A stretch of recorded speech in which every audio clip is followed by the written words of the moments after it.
Tibetan monks of the Gaden Shartse Monastery traveled to Slippery Rock University to create a traditional sand mandala of green Tara.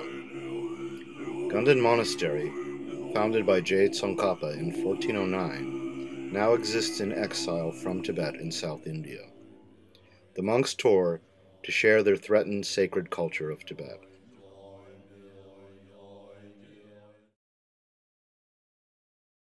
Green Tara, a female Buddha of enlightened activity, emanates from emptiness in the form of the green syllable Tam.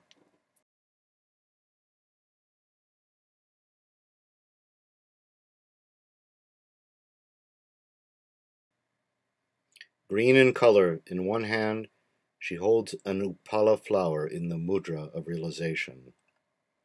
In her other hand, she gestures, ready to assist to all who call out to her and all who ask for her help by saying her mantra.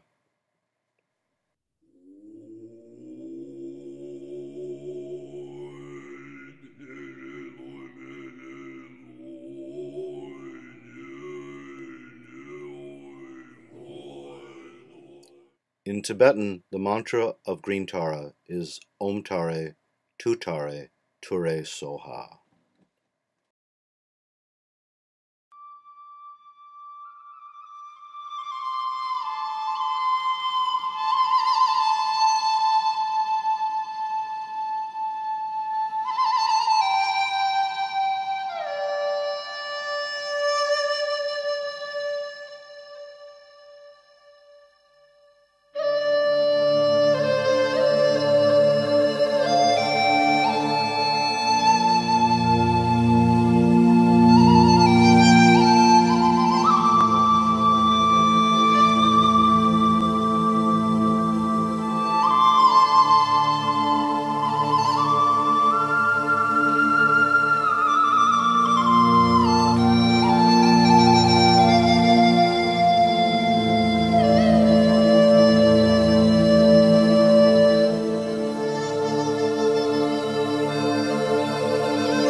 this case, we created a mandala of green Tara.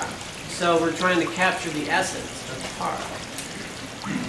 This, right now we have a two-dimensional form. We actually see it in a three-dimensional light form that's sitting here, present.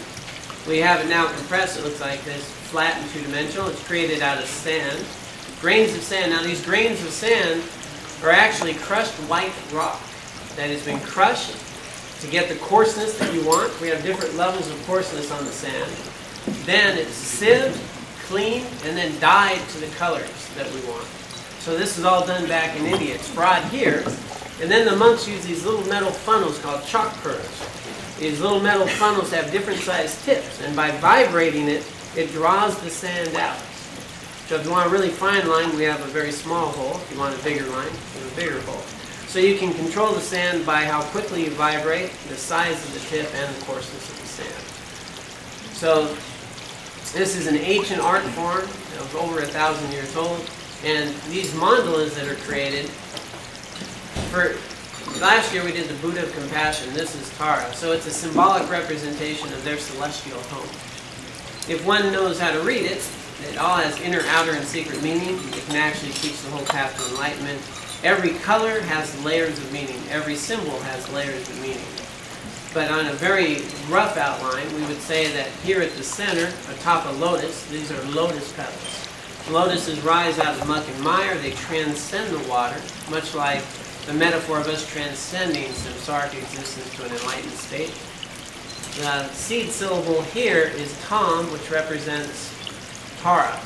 Tara sits atop a lotus, right here in the center, surrounded by her mantra, Om Tare Tutare Turle Soha, over here, which again is on a lotus, sealed up and protected with vajras, indestructible vajras. Then, they have 4 entrances inside. This square abode is the actual house. These circular things would actually be lifted up. These are the entrances. You go upstairs and you enter. We kind of cut it open so you can see inside all the entrances, also guarded with snow lines here. The green area is the outer garden, and within that garden become the auspicious symbols of Buddhism that all have meaning. All of this again sits atop, these are lotus petals. They go around. So the whole mandala again sits on the lotus. And then it's sealed up and protected by vajras, and then this is a ring of flame at the outer edge. All of this has been done throughout the week. We start on Monday, today's Friday, and we're going to do the dissolution ceremony. So people wonder, why do you sweep it up?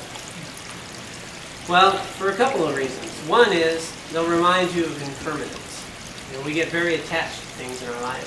And we keep thinking that we have a lot of time. But the truth is, we only have a moment of time.